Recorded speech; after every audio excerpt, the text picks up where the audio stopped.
Herança. Como que o rico faz para pagar menos impostos? Meu nome é Vivian Padilha, eu sou advogada especialista no direito de família e sucessões e hoje vou te contar diversas formas que nós temos por lei, legais, de fazer a transmissão de um patrimônio e algumas manobras que nós podemos utilizar para reduzir a carga tributária da herança. E o primeiro ponto que eu preciso falar é, o nome do vídeo foi para chamar a atenção, porque a gente sempre se interessa por aquilo que é coisa de rico. Só que, na prática, o planejamento, ele não demanda que você tenha um grande patrimônio acumulado. É claro que, normalmente, as famílias que acumulam grande patrimônio, naturalmente elas buscam por esse tipo de saída, porque elas não querem perder dinheiro pagando um monte de imposto desnecessário. E existem formas legais que a gente tem de organizar melhor esse patrimônio para pagar um imposto menor, que é exatamente o que eu vou te contar aqui até o final desse vídeo. Só que, de igual forma, para uma família que tem um patrimônio menor, proporcionalmente falando, a redução também vai acontecer e eu acho que qualquer pessoa quer pagar menos impostos, né? E quando eu falo de impostos, para você entender, é porque se a gente segue a ordem natural de como a herança passa para os filhos, para o cônjuge, essa herança ela precisa passar por um processo de inventário, seja ele um procedimento extrajudicial em cartório, que a gente tem diversos vídeos no canal explicando como que funciona o procedimento de inventário em cartório ou judicial, ou então sendo pela via judicial, quando tem litígio, quando tem alguma questão ali a ser resolvida por um juiz, por um terceiro que vai dar uma sentença naquele processo para que exista partilha dos bens. Acontece que quando a gente fala de partilha de bens, de transferência de bens causa mortes diante do falecimento de uma pessoa, existe um imposto, que é o ITCMD, que ele é devido, ele precisa ser pago. Ele vai variar de estado para estado, ele não é ainda único no Brasil inteiro. Então, cada estado tem essa atribuição de fazer o recolhimento desses impostos. Aqui na Bahia, por exemplo, a alíquota ela é progressiva. Então, a gente começa em 4%, pode chegar a 6% e no máximo 8%. Isso vai variar de acordo com o valor dos bens que estão sendo discutidos no inventário. Mas se você já tem mais de 300 mil reais em patrimônio, já vai estar na alíquota máxima de 8%. Considerando isso, quando a gente sabe algumas formas de planejar a sucessão, a gente consegue reduzir impostos considerando esse imposto do ITCMD, que muitas vezes não vai precisar ser pago, porque tem inclusive como evitar o próprio inventário dentro de uma família. Mas antes disso, você, por acaso, em algum momento da sua vida, já se perguntou por que alguém em sã consciência casaria no regime da comunhão universal de bens? Calma que vai fazer sentido, porque eu quero fazer você pensar aqui junto comigo e entender que o planejamento consiste em si. Quando a gente fala de planejamento, logo vem na cabeça, né? Vou fazer um testamento, vou fazer uma doação em vida, vou fazer uma holding familiar. E atrelado a isso, existem estratégias, e por isso que você precisa buscar um bom advogado, uma boa advogada especialista nisso. Existem estratégias que podem ser utilizadas justamente para alcançar um planejamento ainda melhor. Essa questão do regime de bens, por exemplo, que eu te perguntei. Muita gente hoje em dia acha loucura, né? Nossa, mas quem que casa no regime da comunhão universal, que é onde tudo que eu já tinha antes, durante e depois, vai ser tudo nosso. A gente vai dividir tudo meio a meio. Quem que casa nesse regime? Perceba que pessoas que têm muita condição financeira normalmente não têm problema de se casar nesse regime, ou então, mais pro fim da vida, fazem a alteração desse regime de bens, porque é possível você casar em um regime de bens, comunhão parcial, por exemplo, separação convencional, e depois você alterar para um outro regime. Só que quando você altera do regime de separação ou de comunhão parcial para o regime de comunhão universal, automaticamente tudo que você adquiriu na sua vida e o que a outra pessoa adquiriu também se torna uma massa patrimonial dos dois. Uma coisa só. E quando a gente fala de meação, porque já é um direito da pessoa, não existe imposto incidente. Então, dando um exemplo prático, digamos que João e Maria são casados no regime da separação de bens, ou seja, todos os bens ali são particulares. Maria iria concorrer com o filho que João tem, meio a meio na herança, para receber essa herança e os dois pagariam 8% de imposto em cima daquilo que seria passado para o nome deles após o falecimento de João. Sabendo que a idade está chegando e que ele quer deixar isso organizado, João então escolhe, ao invés de fazer um testamento, por exemplo, para Maria, para deixar mais valores para ela ou deixar a sucessão seguir a ordem natural, ele resolve fazer com que Maria pague menos impostos em cima do patrimônio que ele está deixando para ela. Ele altera o regime de bens para a comunhão universal de bens. Então, automaticamente, metade daquele patrimônio já é de Maria.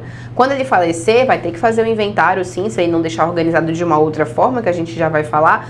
Quando ele falecer, ela vai ter que passar pelo inventário para receber esse valor, mas é um valor que já é dela, só vai ser carimbado pelo juiz. Olha, isso aqui é a meação de Maria. E em cima de meação não se paga ITCMD, porque já é dela. Não tem que pagar imposto para transmitir uma coisa que pelo regime de bem já é dela. O filho não, o filho continua pagando ITCMD porque é uma herança que sai do pai e vem para o patrimônio dele. Não existe nenhuma questão de regime de bens envolvendo isso aqui. Então, fazendo isso, João economizou metade do imposto que teria que pagar. Falando de R$1 milhão, por exemplo, que é pouco para um patrimônio, geralmente um imóvel hoje em dia já tem esse valor, né? Quando a gente vai acumulando ali vários patrimônios, às vezes todos imobilizados, chega no valor muito maior que isso. Mas vamos trabalhar com R$1 milhão porque fica mais fácil de fazer o cálculo.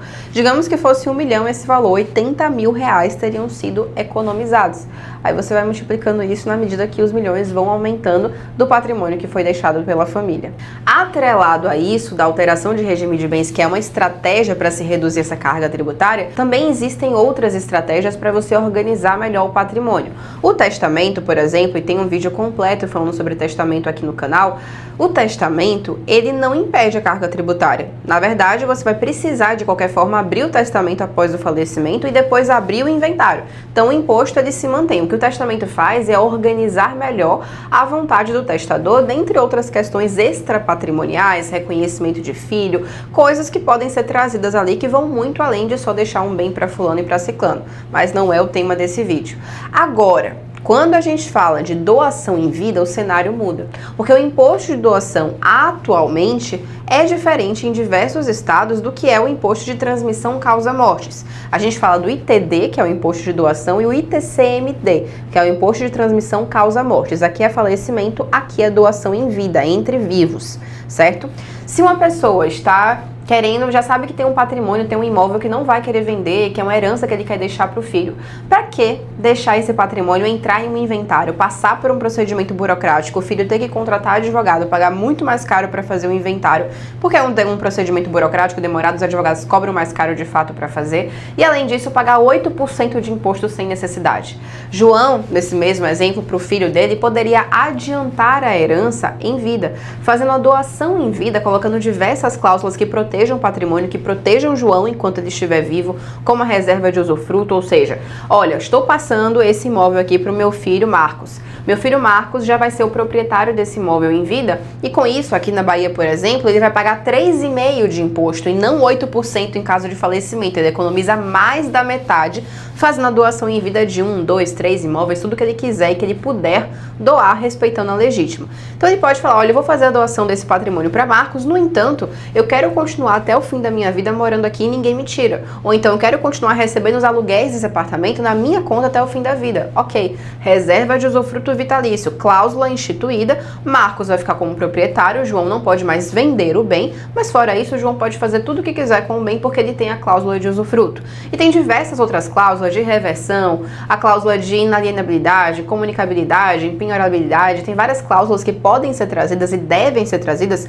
para ter uma segurança maior nessa doação. Afinal de contas, estamos falando de um patrimônio que foi construído e precisa ser protegido. Não dá para simplesmente chegar no cartório e fazer uma doação simples, porque muitas vezes a vontade não vai valer e lá na frente Marcos vai ter que trazer esse patrimônio para o inventário. Então tem cláusulas específicas que precisam ser trazidas. Aliando todas essas estratégias, dentre outras que não cabe falar aqui no vídeo, como por exemplo a holding familiar, ou então a alocação de patrimônio no exterior, cláusulas específicas que nós podemos colocar em trusts no exterior, outros temas que são mais complexos e não dá para trazer aqui nesse vídeo, eu só quero que você entenda, existem inúmeras ferramentas legais, só que não é uma receita de bolo para todo mundo. Cada família tem uma realidade diferente, tem um patrimônio diferente, tem interesses diferentes, quer privilegiar pessoas diferentes, tem uma configuração, uma empresa familiar que tem que ter uma atenção especial ali, ou um bem financiado, ou uma situação específica. Então cada caso é um caso quando a gente fala de planejamento, quando a gente fala de direito, mas aqui o cuidado é maior ainda, é mais redobrado ainda, porque é extremamente complexo o que a gente está falando, mas é uma forma legal de você pagar menos impostos, organizar o patrimônio e muitas vezes evitar o inventário, porque se você faz a doação de tudo em vida, por exemplo, uma partilha em vida, não tem mais o que partilhar, não tem inventário para abrir. Você consegue economizar na sucessão e deixar todo mundo muito mais tranquilo para, eventualmente, quando infelizmente acontecer o falecimento, todo mundo conseguir viver o seu luto em paz e não ficar se preocupando com papelada, com documentação, com inventário para abrir. Se você se interessou por esse vídeo, conhece alguém que também vai se interessar, não esquece de compartilhar esse conteúdo com a pessoa, porque ela vai entender que existem possibilidades. E se você chegou aqui nesse vídeo procurando por uma advogada especialista para resolver esse tipo de demanda para você, os nossos contatos ficam aqui na descrição. Se a sua dúvida é sobre algum tema específico desse vídeo aqui, mas não é sobre um caso concreto, pode deixar aqui nos comentários também, que com o maior prazer eu vou responder para tirar as suas dúvidas.